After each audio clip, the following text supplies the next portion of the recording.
So I must have been 10 or 11, and I was home, and I was bored, and so I was looking through the bookshelves, and I pulled out this random book, and I started reading, and I couldn't get enough of it. And it was the complete short stories of Sherlock Holmes. And I started reading, and I thought this was the most amazing thing in the world. Now this was, and I read it cover to cover. This was before the internet was as prolific as it is now. And for those of you who don't remember that, as we chiseled on stone tablets and drug wild game back to our fires, I was reading this, but I didn't think to or have no way to imagine or think about what more of it could have been. So this book, I couldn't get enough of it. I couldn't get enough of the idea that he saw the same thing that everybody else saw, but with his specific knowledge and his specific insight, he was looking at things a very different way than other people were. I started becoming a fan. Now, as the internet has really exploded this because we can all connect to each other in so many different ways, so all of the things that we care about, we can now care about, ratcheted up several notches, right? So you have people who are completely unaware of a thing. Then you have people who are like, oh, it's fine, yeah, sure, I'll go do that. Then you have people who really enjoy something, and then you have the next level. People who have thoughts, right? And these are not thoughts that they keep to themselves. These are thoughts that everyone is entitled to, right? So for me, it's Sherlock Holmes. So I find myself in random places, and Sarah has to deal with this. We went and saw a kids movie last year that had anthropomorphic garden gnomes in it, and it was a sequel called Sherlock Gnomes. And I had thoughts that I had to share with my wife of 10 years about this kids movie and how they got it all messed up and wrong, right? Like, we understand our crazy, but it's not just Sherlock Holmes. I mean, there's people who do this with Star Trek, there's people who do this with Doctor Who, there's that other sci-fi series, Dave, what is it? Okay, all right, lightsabers or something, I can't remember.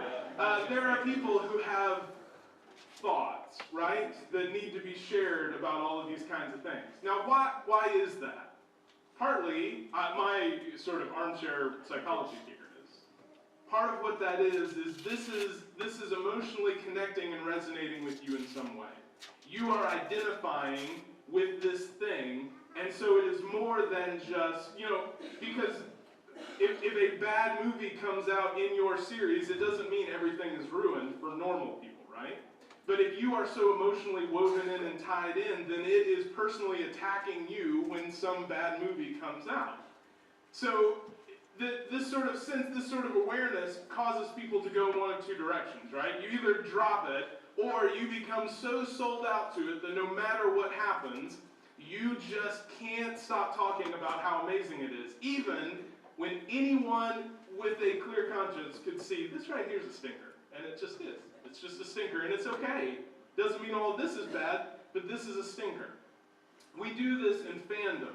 So we do this in sports, and unfortunately, for many of us, politics has turned into sports as well, of who wins and who loses. And so we do this sort of fandom in our political world as well. And so when I'm thinking about Sherlock Holmes, this phrase popped in my brain, and I realized it connected with this idea of fandom, this idea of what we do, because the only time that I've ever heard this phrase really used is in terms of sports or in terms of politics. And the idea is that you are seeing stuff that nobody else can see, and you're so far advanced that they don't even have a chance. You, smart you, are playing chess, and everybody else is playing checkers, right? Now, occasionally this is used in a way that could be seen as correct. But most of the time, in my experience, when people use this, it's because the team, person, politician, whatever, has done something so egregiously bad that there's really hardly any way you can spin it. Now, people still do spin it. That's their job but what they have to say is something like, look. I know he was caught in this huge scandal. And I know he's dumb as a bag of bricks. And I know that he can barely find his way out of the house in the morning, much less to actually go govern. But you don't understand. He's playing chess. Everybody else is playing checkers. Or, I know our quarterback pretty much only throws to the other team. But that kind of completion percentage, once he finds the right jersey, I mean, he's just lulling them into a false sense of security. He's playing chess. Everybody else is playing checkers. So, you have this idea, and you have this phrase, this sense of, come on, really, come on,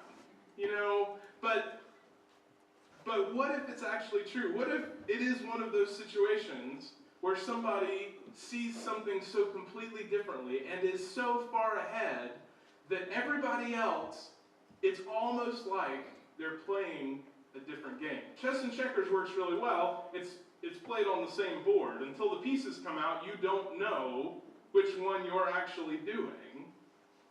But what would it be like for that situation to occur where someone is so radically different and doing something so far advanced from everybody else that they can't even criticize correctly? Well, that's our situation today. So, this morning we are celebrating Palm Sunday, and if we follow the trajectory of Holy Week, we start with Palm Sunday, where all of the crowds, all of his disciples are so excited. Hosanna, blessed is he who comes in the name of the Lord. All of the political figures, all of the governmental figures are watching, waiting, and making sure he doesn't cause an insurrection, which is exactly what all these people shouting want. Rome's going to get overthrown. This is the Messiah. He's going to do it. So, he keeps going, and then he starts saying crazy stuff. He starts saying things like, okay, at the end of this week, I'm going to die. They're going to crucify me. Now, we have crosses up everywhere. We talk about crosses all the time. This is the electric chair of their day and age. Good people don't die by the electric chair, right? If you get to the point where someone is killing you in the electric chair, you've done wrong one way or the other, right? That's my legal idea. So, but he's saying, I'm going to be crucified, but don't worry, it's all part of the plan. And they're all sort of looking at him going, what kind of plan is that? And he said, okay, all of those people who are your enemies. And all of them said, yeah, enemies, I know who they are, those Romans. You need to love them and forgive them. And when they attack you, you need to turn the other cheek. And they looked at him and said, okay, you lost me on that. Is that after I beat them up? Or what? So all of these people who were so excited about what he was going to do start turning away and realize he's going to mess everything up. He has the perfect opportunity to overthrow Rome, and he's messing everything up. So by the end of the week, by Thursday and Friday, he's going to die. Thursday night, Judas betrays him after the Last Supper, and they arrest him and carry him off. After torture and sham trials, he is sentenced to die by crucifixion. He is given his cross that he is supposed to carry, and they send him up to what is called the place of the skull, where there are going to be 3 different people, one of whom Jesus in the middle, who is crucified. And that's where we pick up our story today. It's in the Gospel of Luke, chapter 23. You can find either the Bible either in the seat in front of you or underneath your seat, or follow along. You can also, by the way, we have a church app that if you are interested in, I can get to you. It's got the Bible on it as well, because the Bible does appear on phones now. So it connects, and there are a couple of really good Bible apps on there that you could do as well. You're always invited just simply to listen. Luke chapter 23, starting in verse 32.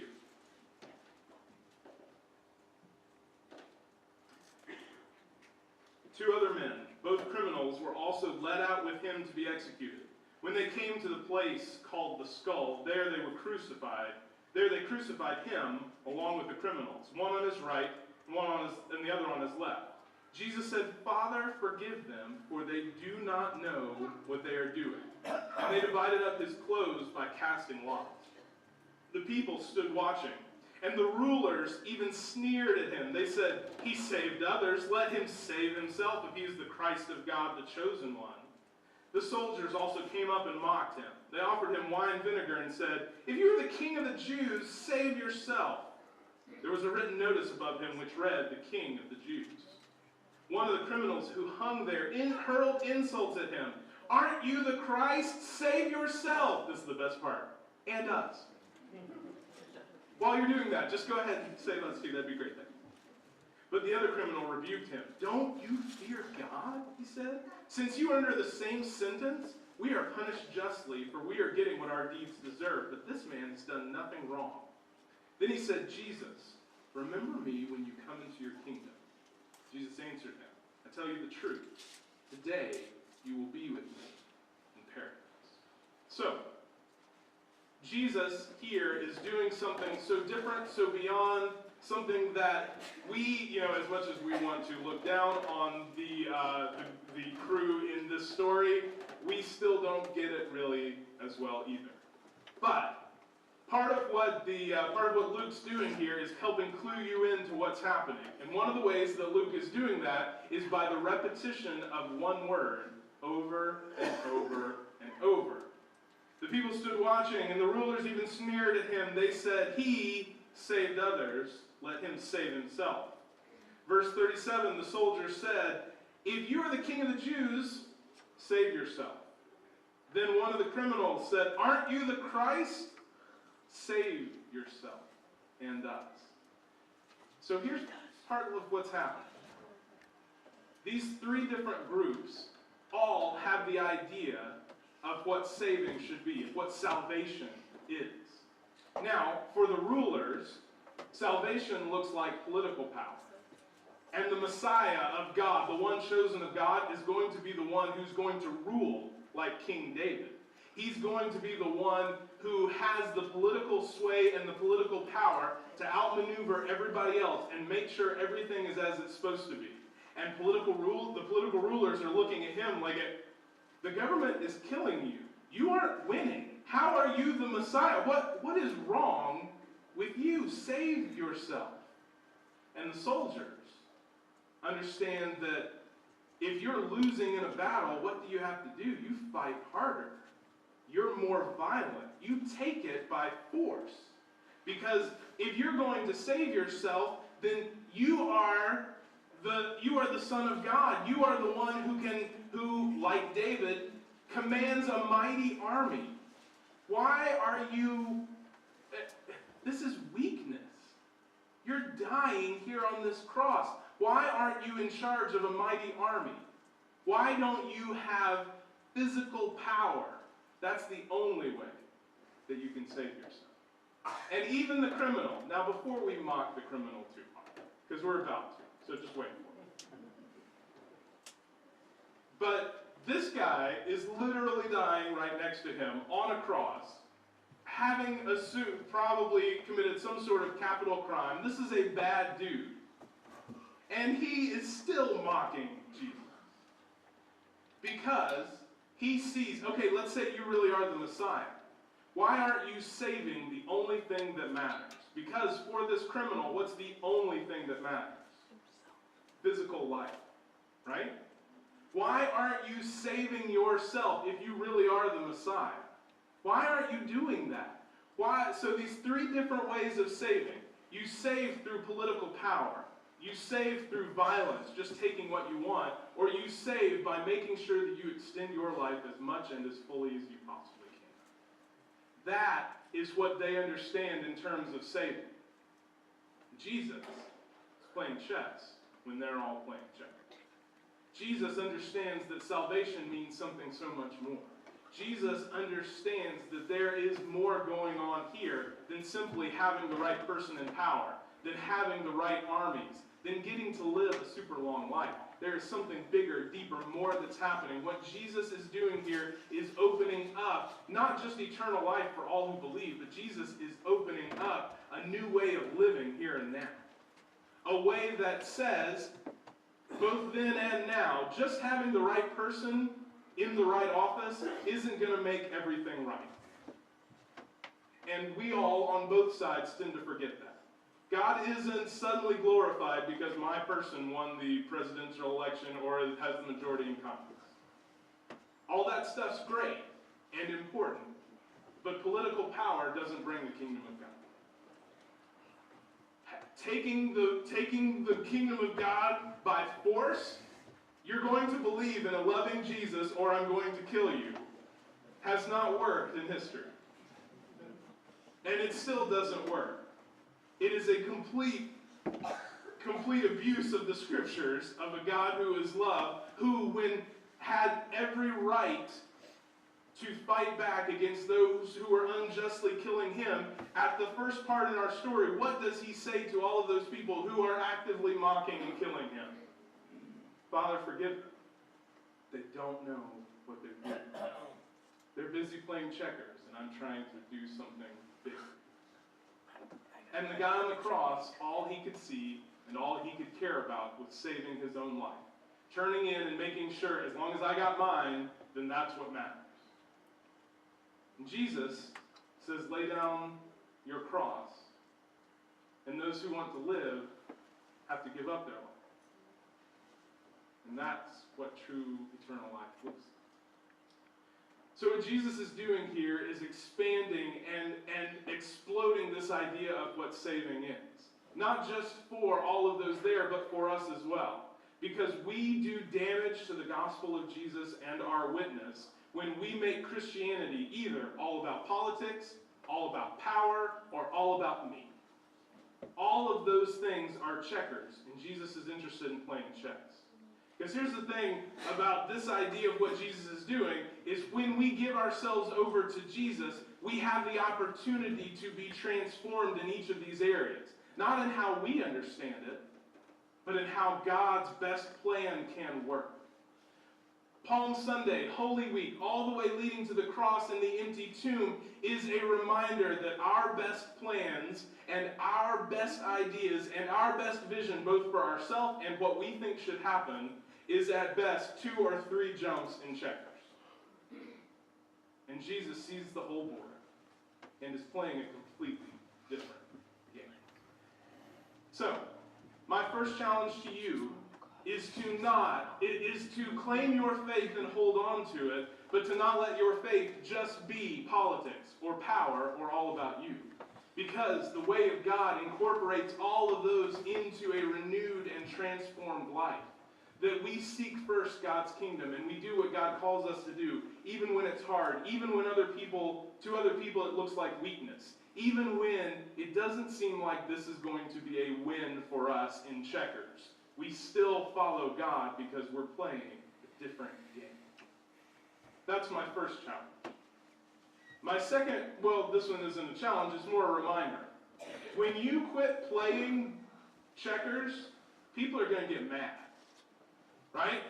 Because people have thoughts about all of these kinds of things, and if you don't get all up in arms with them about whatever it is, they're going to get mad. Just like, if you come to me with a dumb take on Sherlock Holmes, I am going to irrationally get mad at you. So, I'm excited to hear what you smarty pantses are going to come up with now about it. But I am too woven into that and I'm going to react emotionally. All of these people are going to react emotionally too. You know this, it's human nature, right? But I found the most beautiful thing, and I couldn't memorize it all, and I hate reading stuff to you, but as I was trying to find the history of the playing chess versus checkers thing, I came across the American Checkers Federation forums. We've all been there, right? So these are forums for people who play checkers. And there was a guy who, he said, and I need to, because when you start playing, when you start removing yourself from this, when you don't play by the same thing, there are going to be people who get angry. Like this guy. I happened to read some very disturbing comments, you all, on the internet, regarding a comparison in game difficulty between chess and checkers. While we all know how underappreciated our game is, I think any of you would be disturbed to see messages like this. And he's got 6. I'm not going to read all of them to you. But it basically is like, chess is a way of life. Checkers is a game that any child could play with a little strategy. And it's several of those. And then he chimes back in and says, have you had enough torture yet? There are more, but for now I will spare everyone the pain. Obviously, all these people have no idea how difficult checkers really is. There are several reasons I can give why checkers can actually be the more difficult game. Yes, obviously, the very next, I'm not stupid. Yes, obviously, chess is a more complex game. But what they fail to realize is checkers is extremely complex too! Exclamation point, exclamation point, exclamation point. And then here comes your metaphor. You ready? Buckle up. It is like comparing your chances in the water with a 30-foot killer whale, chess, or a 15-foot great white shark, checkers. Yeah, the great white is smaller and less intelligent, but I got news for you. You aren't going to survive against the great white either, or even have a chance. Another thing is, checkers is obviously played at a much higher level than chess because it is less complex. You just need a minute. Just let that sit. Therefore, your margin of error in a checkers game is a lot less than what it is in a chess game. You make an obvious losing move against a high-level master player in checkers, and it's just about over for you.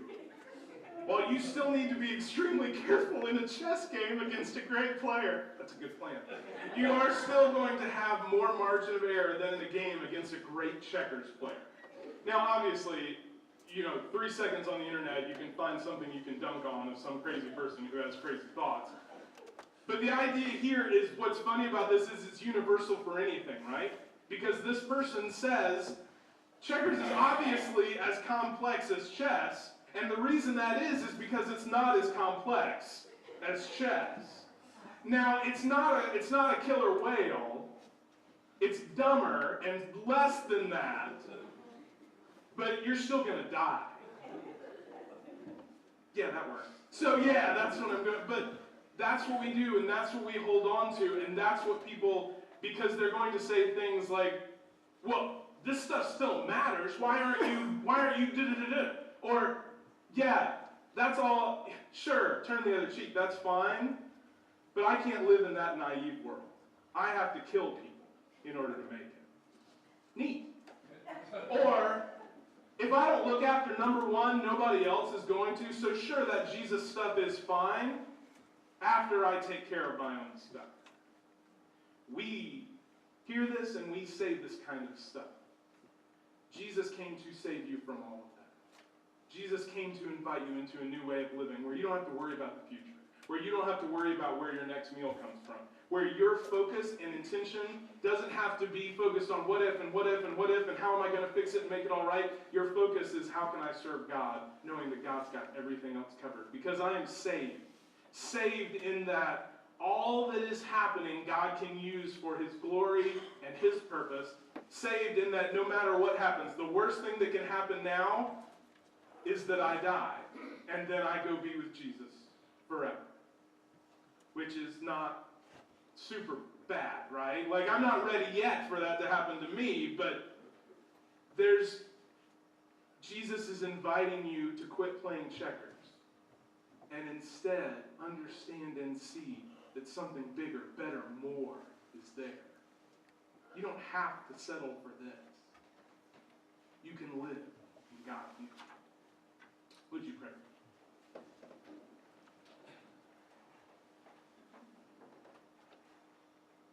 Gracious and loving God, we give thanks for who you are and for what you do. Open our hearts and our minds so that we can be awed by your love on the cross, your forgiveness and mercy, your invitation to true salvation. God, we thank you for all that you have done. We celebrate, we remember, we rejoice, and we anticipate the empty tomb of Easter, reminding us that death has died and you have saved us forever. We love you, God. It's in Christ's name.